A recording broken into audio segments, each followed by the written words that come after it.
Hi friends, today we will talk about how to fix or how to solve the problem of white screen on the application of Gemini app. You will go to settings,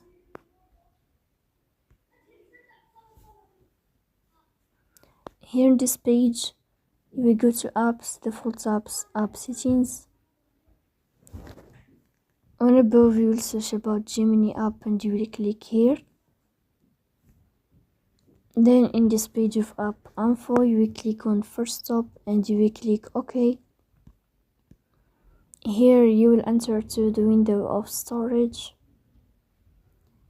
Then we click on clear cache, but pay attention, don't click clear data because that can delete your account. In the end you can turn off your phone and you can restart your phone again, so please don't forget to support us.